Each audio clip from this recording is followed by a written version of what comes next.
미군의 배달 사고로 인해 살아있는 탄저균 샘플이 오산 공군기지에 반입된 것으로 알려져 논란이 확산되고 있습니다. 자, 배달 사고가 사실 중요한 거일 수도 있겠지만 또 궁금한 것은 주한미군이 왜 탄저균을 갖고 실험을 하는지가 의구심이 드는데 왜 그렇죠? 일단은 그 대표적인 대량 살상 무기가 핵무기하고 생화학 무기입니다. 북한이 그 전 세계에서 미국, 러시아 다음으로 세 번째 이 생화학 무기를 많이 보유하고 있다 그러죠. 이 생물학 무기만 2, 3천 톤까지 하고 있는데 배경을 잠깐 설명드리자면은 1990년대 중반에 북한군 고위 인사가 탈북을 했어요. 그래서 미 의회에서 발표를 합니다. 한반도에서 전면전이 난다라면은 북한의 전략에서는 초기에 이 수도권 같은 곳에 생물 무기를 투하해서 대량 살상을 할 것이다. 이 비근한 예로 그때 진술한 내용을 보면 연구 보고서를 보면요. 서울 시민의 50%를 희생하기 위해서는 핵탄두가 한 2, 3톤 정도 있어야 되는데 이 탄저균은 170kg만 있으면 지금 500만 명 이상을 충분히 살상할 수 있다. 이런 엄청난 발언을 해서 그때부터 미국이 준비를 해서 주한미군에 대해서 98년도부터 예방접종을 하게 됐는데 지금 이제 북한이 어떤 우리가 비대칭 대량살상무기를 갖고 있기 때문에 그 전장 환경이 다 다르거든요. 그러니까 주한미군 입장에서는 이 한반도 전장 환경에 맞는 어떤 기후변화라든가 이런 실험을 계속 해왔다라고 의심할 수밖에 없는 거죠. 네, 말씀하신 대로 이게 엄청난 위력을 가져서 공포의 백색가루라고도 불리고 있는데요. 이 탄저균은 죽은 상태에서, 즉 비활성화 상태에서 옮겨야 하는데 문제는 지금 살아있는 상태로 옮겨졌다는 것 아니겠습니까? 자, 이렇게 민간업체를 통해서 살아있는 탄저균이 옮겨졌는데요. 지금 미국 측에서는 피해자는 없을 것이다. 99.99% 확신한다고 밝혔지만 어떻게 보십니까? 정말 피해가 없을까요? 이 미 육군 참모총장이 오늘도 언론에 나와서 얘기하는데 사과 발언, 유감이란 발언 단 한마디도 안 합니다. 단 한마디도 안 하는데 지금 이 탄저균을 이동 상태를 세 가지 상태로 보는 것 같아요. 죽은 상태, 비활성화 상태, 활성화 상태 이걸 하는데 이거를 이제 미국이 이제 페덱스라는 세계적인 항공물류 회사를 통해서 이송을 하는데 미군은 이제 1990년대부터 그 비용 절감을 해서 이런 옮기죠. 그런데 이게 미국의 언론을 보면은 바로 오산 공군기지로 간 것 같다라고 하는데 구조적으로 보면 오산 기지로 바로 갈 수가 없어요. 이게 인천공항에 내려서 환승을 해서 육로나 어떤 다른 경로를 통해서 오산 비행장으로 갔는데 이 외신 뉴스를 엄밀하게 보면요.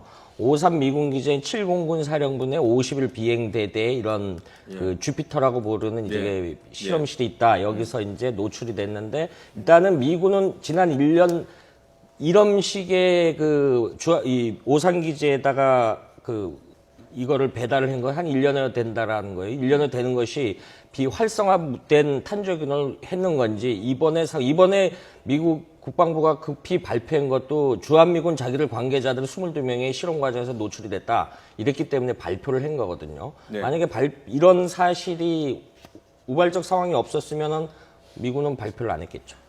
주한미군 주둔군치 협정제 소파 규정을 보면은 죽어있는 탄저균을 들어오는 거에 대해서는 우리 당국에 심과 의무가 없다고 하는데 이것 좀 보완이 필요하지 않을까 싶기도 합니다. 그렇죠. 그리고 일단 탄저균 같은 경우에 그러니까 지금 문제가 되는 게 탄저균은 살아있던 죽어있던 일단 그걸 외부로 이동을 할 때에는 세계보건기구에 신고를 하고요.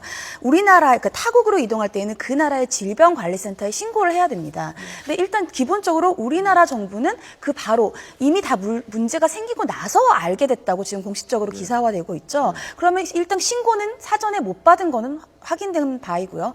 그럼 지금은 말씀하신 것처럼 미 당국에서는 지금은 민간이나 아니면 그 내부에 있는 장병들에 대해서도 전혀 감염되지 않았고 우리가 예방접종을 다 했다고 하지만 그거는 아직은 확인된 바가 지금까지만 그렇다는 거지 그 이후에는 없는 거잖아요. 그리고 물론 미군 기지 같은 경우에는 법상으로는 미국입니다. 우리나라가 아니에요. 우리나라 영토가 아니에요. 그리고 거기로 들어갈 때 우리나라에 있는 출입국 관리에 관련된 사람들이 거기에 나가는 있지만 그 신원 확인만 할 뿐 어떤 자원이 왔다 갔다 하는지에 대해서는 공식적으로는 확인하지 못하고 있습니다. 그렇기 때문에 지금 여기에 탄저균들이 들어왔을 때 확인을 못한 문제들이 있거든요.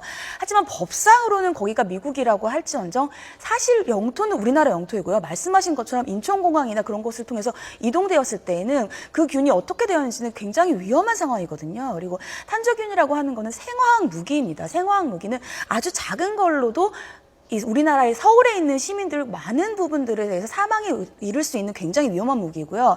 탄저균을 북한이 왜 이렇게 생화학 무기를 사용하느냐에 대해서는 배양에 대한 돈도 얼마 들지 않지만 지금 말씀하신 것처럼 소포, 우편물로도 배달이 가능한 그런 굉장히 위험한 것이거든요. 네. 그래서 이런 것에 대해서 지금 현재까지 밝혀진 바가 없다. 그리고 우리나라에 대해서 뭐 예방접종을 다 실시했다라고 하지만 그 이후에 어떻게 될지도 모르고요. 이번뿐만이 아니라 앞으로도 어떻게 될지 모르기 때문에 네. 이렇게 심각한 생화학 무기는 국제적인 조약으로도 생화학 무기는 할 수 그렇죠. 없도록 되어 있거든요. 그렇기 때문에 이런 부분에 대해서는 우리나라가 당연히 검사를 할 수 있도록 하는 새로운 뭐 대책을 마련해야 되지 않을까 싶습니다. 그 뭐 어제 오늘의 일은 아닙니다만 뭐 땅은 우리 거지만은 법은 뭐 미국 법이나 유엔법에 적용되는 특수성은 있다 하더라도 탄저균이 살아있는 탄저균이 왔다면 주한미군 측에서 우리 정부에 어떤 경로를 통해서 왔고 어떤 조치를 했는지에 대해서 좀 구체적으로 설명해야 될 그 부분에 책임과 대해서 의무가 있지 좀 않습니까? 약간 부연 설명을 하면 지금 WHO의 이런 규정 위반이지만 지금 소파 주둔군주의 협정 뭐 소파는 우리나라만 있는 게 아니라 뭐 일본도 그렇죠. 있고 이라크도 있고 독일도 있고 해외 미군이 나가는 데는 다 이제 주의 협정을 믿는데 주한미군 주둔군주의 협정 9조에 보면은 군사 화물에 관해서는 통관 세관 검사를 받지 않는다. 이걸 좀 이번에 어차피 소파 개정을 그동안 계속하기 때문에 이번 기회를 통해서 이 부분이 미진했던 게 드러났거든요. 예. 그래서 이런 위험성 물질에 대해서는 뭐 보다 우리 한국 그 측에 알린다라는 걸 규정이 예. 보완이 있어야 되겠죠. 예.